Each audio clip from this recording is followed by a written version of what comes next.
கடன் தீர செவ்வாய்க்கிழமைகளில் அருகிலுள்ள முருகப்பெருமான் சந்நிதியில் இன்று மாலை வேளையில் என்ன செய்ய வேண்டும்?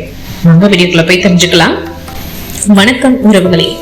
அருகிலுள்ள முருகப்பெருமான் சந்நிதியில் மாலை வேளையில் 12 முறை பிரதட்சணம், அதாவது சுற்றி வாருங்கள், நெய் தீபம் ஏற்றி கந்த சஷ்டி கவசம் அல்லது திருப்புகழ் பாடி வழிபடுங்கள். குறிப்பாக செவ்வரளி பூ கொண்டு முருகனை அர்ச்சனை செய்வது மற்றும் செவ்வாய் ஓரையில் கடன் தீர்க்கும் மந்திரங்களை சொல்வது விரைவில் பலன் தரும். கடன் தீர செய்ய வேண்டிய வழிபாடுகள்: செவ்வாய்க்கிழமை விரதம். செவ்வாய்க்கிழமைகளில் முருகனை வணங்கி விரதம் இருப்பது கடன்களை விரைவில் தீர்க்கும். நெய் தீபம், மாலை வேளையில் முருகனுக்கு நெய் தீபம் ஏற்றி வழிபடுங்கள். சந்நிதியை 12 முறை சுற்றி வருவது, அதாவது பிரதட்சணம் என்பது ஆகும். சுற்றி வருவது என்பது பிரதட்சணம் என்று சொல்வார்கள். இது கடன் சுமையை குறைக்கும். கந்த சஷ்டி கவசம், சஷ்டி திதி அல்லது செவ்வாய்க்கிழமைகளில் கந்த சஷ்டி கவசம் படிப்பது கடன் தொல்லையை நீக்கும். செவ்வாய் தோஷம் உள்ளவர்கள் திருச்செந்தூர் முருகன் கோயிலில் வழிபாடு செய்வது மிகவும் விசேஷமானது. ஓம் சரவண பவ அல்லது கந்தர்கலை வெண்பா பாராயணம் செய்வது சிறப்பு. தவிர்க்க வேண்டியவை: செவ்வாய்க்கிழமைகளில் யாருக்கும் கடன் கொடுக்கவோ வாங்கவோ கூடாது.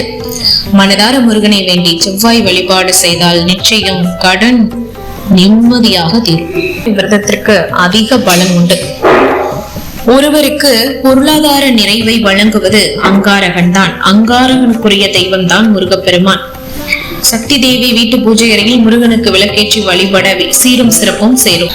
அங்காரகனுக்குரிய தெய்வம் தான் முருகப்பெருமான் மற்றும் சக்தி தேவி.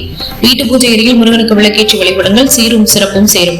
செவ்வாய்க்கு அதிபதியான முருகனை இன்று தரிசிப்பது சிறப்பு. சிவனின் மறுவடிவே முருகன்.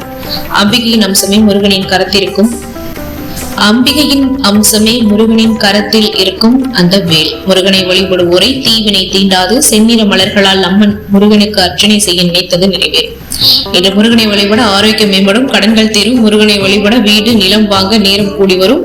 முருகன் கோயிலில் விளக்கேற்றி வழிபட்டால் வேண்டியது கிடைக்கும். இன்று கந்தனை வணங்கி கவலையின்றி வாழ்வோம். இன்று ஆலயம் சென்று முருகனை வழிபட வாழ்வு சிறக்கும் என்று கூறி இந்த வீடியோவை நிறைவு செஞ்சுக்கிறேன். இந்த வீடியோ உங்களுக்கு பிடித்திருந்ததுன்னா, அதை விட உங்களுக்கு முருகன் ரொம்பவே பிடிக்கும்னா லைக் பண்ணுங்க, நிறைய பேருக்கு ஷேர் பண்ணுங்க. மேலும் இது போன்ற அருமையான ஆன்மீக வீடியோக்களுக்கு நீங்க பண்ணணும் நம்மளுடைய சேனலை சப்ஸ்கிரைப் பண்ணி சப்போர்ட் பண்ணுங்க. இன்னும் சந்திக்கலாம் சொந்தங்களே. நமது சந்திப்புகள் அனைத்தும் சந்தர்ப்பமாக பொழுது. நன்றி, வணக்கம்.